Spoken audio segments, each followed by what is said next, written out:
So మనం అక్కడి నుండి ఇక్కడికి వచ్చాం. ఎంటైర్ కోయి సమూహంలోనే ఫేమస్ బీచ్ చావెంగ్ బీచ్. సో నా ఎదురుగా బీచ్ ఉంది, వాక్ చేద్దాం. ఏం చేద్దాం, బీచ్లో వాక్. అంత బీచ్లో ఏముంటాయి, బీచే బాగానే ఉంది అంట. టర్కాయిష్ కలర్ షేడ్ అంత బాగుంది. ఇదిగోండి చూడండి, జనాలు ఎక్కువ మంది లేరు. మరి మిట్ట మధ్యాహ్నం వస్తే జనాలు ఏమంటారు. సో మొత్తం చాలా బాగుంది.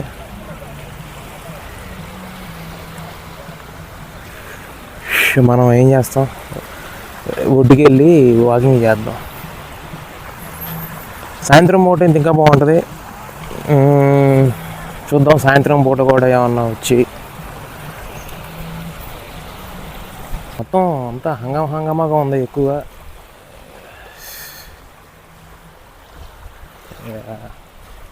బీచ్లు అంటే ఏముంటాయి, కానీ నా ఎదురుగా మాత్రం చాలా బాగుంది.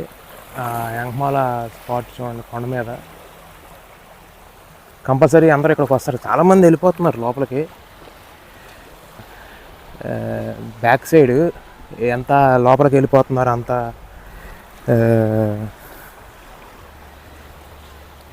బాగుంది అంత బీచ్.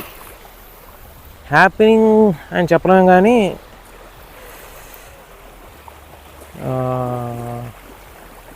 లోతు కూడా అంత ఎక్కువ లేనట్టుంది. అంటే చాలా దూరం వెళ్తున్నారు. ఇప్పుడు అక్కడ చూస్తే మీరు కొంతమంది జలకలార దాకా వెళ్ళారు. మనంటే మనం నీళ్ళలో దిగనుకోండి. సో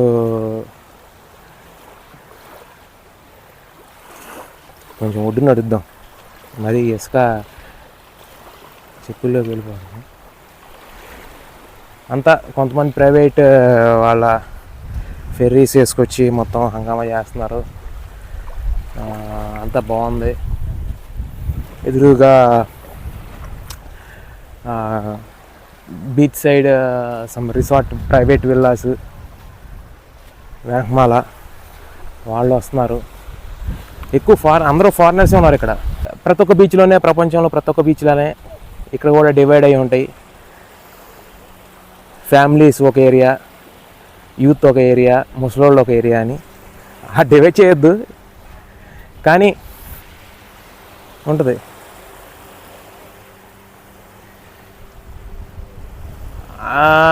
ఇక్కడ అంత లేదు కానీ హుషారు. అక్కడ దూరంగా ఇక్కడ నుండి అటు కూడా వెళ్దాం. ఇప్పుడు సగం దూరం ఇటు వచ్చాము, ఇటు ఏమైనా ఉంటుందేమో అని. అంతా రెస్టారెంట్స్ మొత్తం back side beach view restaurants అంతా ఉన్నాయి.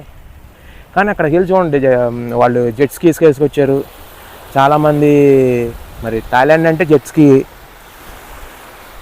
కంపల్సరీ వచ్చిన వాళ్ళందరూ. సో అందరూ వెళ్ళి లోపల జలకలు ఆడుతున్నారు.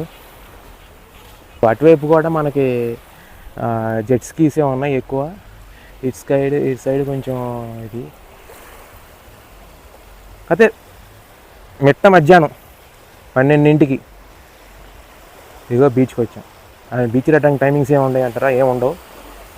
కానీ కోయి సమయం వస్తే కంపల్సరీ బీచ్కి రమ్మని చెప్తాను.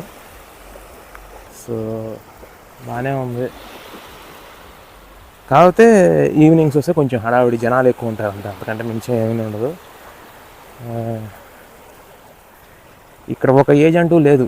చిన్నపిల్లలు, పసిపిల్లల నుండి, చిన్న పసిపిల్లలు, మంత్స్ బేబీ, టాడ్లర్స్ నుండి టీనేజర్స్ పిల్లలు, ఒక ఎల్కేజీ కిండర్గార్టెన్ నుండి 60-70 ఏళ్ళ ముసలి వరకు అందరూ వచ్చి ఇలా రిలాక్స్ అవుతున్నారు, ఎవరు తగ్గట్టు వాళ్ళు.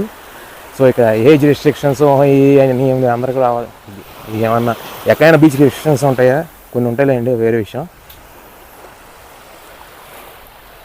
అంతా బాగుంది. కాసేపు మనం కూడా బీచ్కి వచ్చాం కాబట్టి కాలు తడుపుకునే. బేసిక్గా నాకేంటంటే ఈ బీచ్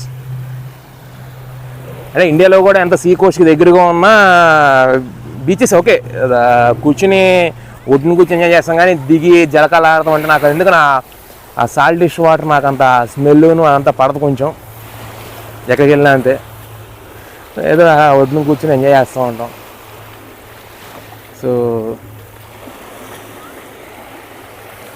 అంతా బాగుంది. అందరూ వస్తున్నారు, ఫ్యామిలీస్ వస్తున్నారు గుంపులుగా.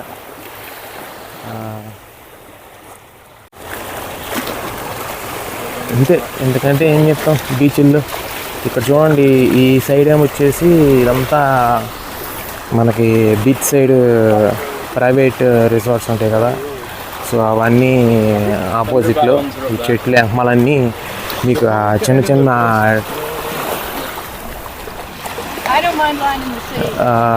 ఇలా ఉన్నాయి కదా. సో అందరూ అక్కడ మంచిగా బీచ్ సైడ్ వ్యూ రిసార్ట్స్ కావాలనుకునే వాళ్ళు ఇక్కడ బుక్ చేసుకోవచ్చు. ఎవరికి కావాల్సినవి వాళ్ళకు ఉంది. సో వీటి సైడ్ వెళ్ళే కొద్దీ ఏముంది, ఏమి లేదు ఇక్కడ. సో మళ్ళీ మనం బ్యాక్కి వెళ్ళిపోదాం. బీచ్లో ఏముంటుంది ఏమో. సో అంతే, ఇక్కడతో ఈ చావింగ్ బీచ్. నా సజెషన్ ఏంటంటే కంపల్సరీ బీచ్ చేయండి, బాగుంటుంది. ఇదేంటే ఎంటైర్ కోయి సమీలో లార్జెస్ట్ పబ్లిక్ బీచ్, ఫేమస్ ఇది. ఇక్కడ ఈ టర్కాయిష్ ఫీల్ వాటర్ని ఎంజాయ్ చేయాలి. మీరు చూడండి, బుడ్డగాడు చాలా లోపలికి వెళ్ళిపోయి ఒక్కడే వస్తున్నాడు. మరి పేరెంట్స్ ఎవరు లేరు అనుకుంటా, లేకపోతే ఉన్న దగ్గరలో ఆడుతూ ఉన్నారు. వీడు ఇక్కడ ఆడుకుంటూ ఉన్నాడు. సో ఎవడగాడు తోచినట్టు రీల్స్ తీసుకుంటున్నాడు. అంటే మనలాగానే ఎంజాయ్ చేసేవాళ్ళు ఎంజాయ్ చేస్తున్నారు. అంతా బాగుంది. ఫారెన్లో ఫారినర్స్, అది అంటే ఇదే ఫారెన్, మళ్ళీ ఇక్కడ వేరే వాళ్ళు వచ్చి ఇది బీచ్ మొత్తంలో నేను ఒకనే ఇండియన్ లాగా ఉన్నాను. ఎందుకంటే ఎవడు తగలేదు ఇంతవరకు. యా, ప్రతి మచ్ అంతా బాగుంది, ఎంజాయ్ చేస్తున్నారు, రిలాక్స్. బట్ ఎందుకంటే ఇది ఎంటైర్ కోయి సమూహి గురించి చెప్పాలంటే, దీనిలో మనకి సూరతాని అనే మెయిన్ థాయిలాండ్ నుండి ఇటువైపుకి పైర్ ఏదైతే ఉంటుందో అక్కడంత హ్యాపెనింగ్ ఉండదు. అది వెస్ట్ కోస్ట్. కోయి సమూహికి వెస్ట్ కోస్ట్ అంతా ప్రైవేట్ విల్లాసు, ప్రైవేట్ రిసార్ట్స్ అంతా కొంచెం కామ్ అండ్ డీసెంట్గా ఉంటుంది. మొత్తం పార్టీ మూడ్ అంతా ఈస్ట్ కోస్ట్లో ఉంటుంది. అంటే మేము చెప్పాలంటే ఎయిర్పోర్ట్ ఉంటుంది, కోయి సమూహి ఎయిర్పోర్ట్. ఆ ఎయిర్పోర్ట్కి చుట్టుపక్కల అంతా హ్యాపెనింగే, ఫుల్ హ్యాపెనింగ్. ఇంకా నేను ఆ సిటీ వ్యూ చూపించలేదు. ఎలా ఉందంటే, ప్రపంచంలో ఎన్ని రకాల క్యూజైన్స్ ఉంటాయో అన్ని రకాల క్యూజైన్స్ ఇక్కడ ఉన్నాయి. అసలు మొత్తం స్ట్రీట్ మొత్తం రోడ్ మొత్తం రిసార్ట్స్. ఒక సైడ్, ఇంకో సైడ్ రెస్టారెంట్స్, ఇంకో సైడ్ థాయ్ మసాజెస్. ఈ వీళ్ళు కొత్తగా హెల్తీ మసాజ్ అని పిలుస్తున్నారు. మసాజ్ ఏదైనా ఒకటేగా. సో అది విషయం. ఇటు సైడ్ ఇది ఎంతసేపు ఇదే ఏం చూపిస్తాం. అలా కాసేపు బీచ్లో ఎంజాయ్ చేస్తూ, వాకింగ్ చేస్తూ. ఆఫ్ కోర్స్ బీచ్కి వచ్చి చాలా సంవత్సరాలు అయినాయి, అది వేరే విషయం. సరే, ఈ బీచ్ కంటే దీనికంటే బీచ్ చూసామనుకోండి, అది వేరే విషయం. బట్ ఏ దేశానికి ఆ దేశమే, ఏ దేశం అన్నో ఆ దేశమే, ఏ బీచ్ అన్నో ఆ బీచ్దే. బాగుంది. మామూలుగా ఇక్కడ ఏంటంటే చాలా వరకు ఎంటైర్ ఐలాండ్లో ఏదైనా రిసార్ట్ కానీ మీరు ప్రైవేట్ విల్లా బుక్ చేసుకుంటే దానికి బీచ్ సైడ్ మొత్తం వ్యూ ఉంటుంది. సో ఇదేంటంటే, ఇప్పుడు మీకు ఎంకమాల కనబడుతుంది కదా కొండ, ఆ కొండ దగ్గర నుండి ఈ కొండ వరకు ఎంటైర్ స్ట్రెచ్ మొత్తం చావింగ్ బీచే. మోస్ట్ హ్యాపెనింగ్ ప్లేస్ ఇన్ కోయి సమూహి. సో ఎంటైర్ కోయి సమూహిలో ఇది యాక్చువల్గా ఇక్కడ మిడిల్లో లేరు కానీ, అటేపు ఆ ఎండు లేరు కానీ, ఆ సైడ్ మాత్రం బీభత్సమైన హ్యాపెనింగ్గా అనిపిస్తుంది. ఎందుకంటే ఇప్పుడు నా ఎంకమాల చూడొచ్చు, జెట్ స్కీస్ ఉన్నాయి. సో ఇక్కడికి వచ్చి ఇలా మధ్యలో పెట్టేసి ఇలా జలకాలు ఆడుతున్నారు. ఇదే మనం వచ్చిన ఎంట్రన్స్. సో ఈ టేపు నుండి వచ్చాం. సీన్ సంథింగ్ మెయిన్ మీరు చామింగ్ బీచ్ అని గూగుల్ మ్యాప్స్లో పెడితే అది ఇక్కడికే రిలేట్ చేస్తే ఈ బొక్కలో నుండి రావాలి. అంతా కాకపోతే ఎక్కువ జెట్ స్కీయింగ్ అన్నా పారాసైలింగ్ ఏం లేదు, కానీ ఇక్కడ పారాసైలింగ్ ఆప్షన్స్ ఏం లేవు, కానీ జెట్ స్కీయింగ్ ఆప్షన్స్ మాత్రం ఉన్నాయి. సో భారీగా ఉన్నాయి. అటేపు జనాలు ఎక్కువ ఉన్నట్టున్నారు, పిల్లలు ఎక్కువ ఆడుతున్నారు.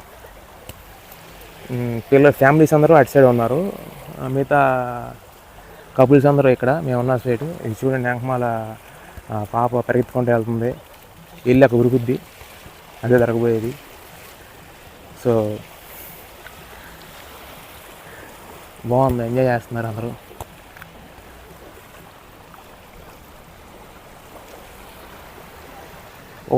ఒకడైతే అక్కడ కూర్చొని నీళ్ళలో కూర్చొని ఫోటోలు దిగుతున్నాడు. జూమ్ చేసుకోమ్మా, మరి ఫోకస్ బాగా చూసుకో, బ్లర్ అవ్వకుండా చూసుకో, బాగా రావాలి ఫొటోస్ అన్నట్టుగా దిగుతున్నారు వెంకమాల ఫొటోస్. సో అంతా బాగుంది. ఇదే ఇక బీచ్ ఎంత చూపించినా ఏముంటుంది, ఈ బీచ్లు మన ఊళ్ళో లేవు అని అంటారు. సో అంతటితో మీరు మరీ బోటు కొట్టించకుండా, మరీ లాక్కుండా, లెంత్ లేకుండా. సో ఇక్కడితో ముగిస్తున్నాను. ఇది ఇక్కడ నుండి ఇక బ్యాక్ టు ఇది వచ్చినందుకు 2 ఫోటోలు దిగి వెళ్ళిపోదాం అంతే. దారిలో వేరే స్పాట్కి వెళ్తా ఉంటే ఇక్కడ రోడ్డు పక్కన ఇది కనపడింది. ఎందుకండి ఈ రోడ్డు మీద వెళ్తుంటే ఇక్కడ సైడ్ని ఇలా ఆపి ఇది మొత్తం ఇలా పార్కింగ్ పెట్టుకుని, రోడ్డు పక్కనే పార్కింగ్ పెట్టుకుని ఇలా ఉంది. కూర్చొని కాసేపు ఎంజాయ్ చేయడానికి. వ్యూ చూడండి ఎలా ఉందో, మొత్తం కోయిసం సీ కోస్ట్ మొత్తం కనబడుతుంది కనండి.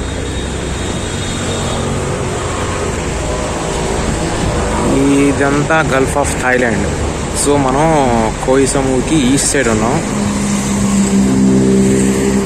సో ఇక్కడ చూడండి మీరు, కింద అటువైపు నుండి కింద దిగి వెళ్ళి ఇదిగో అక్కడ మళ్ళీ కింద చిన్న టైప్లో కూర్చుంటాగా ఉంది. సో రిలాక్స్ అవ్వచ్చు. ఇప్పుడు ఆ రాక్స్ ఉన్నాయి కదా, ఆ రాక్స్ వరకు కూడా వెళ్ళచ్చు. అంటే ఇప్పుడు ఇలా ఈ దిగుకుంటా అలా వెళ్ళాలి.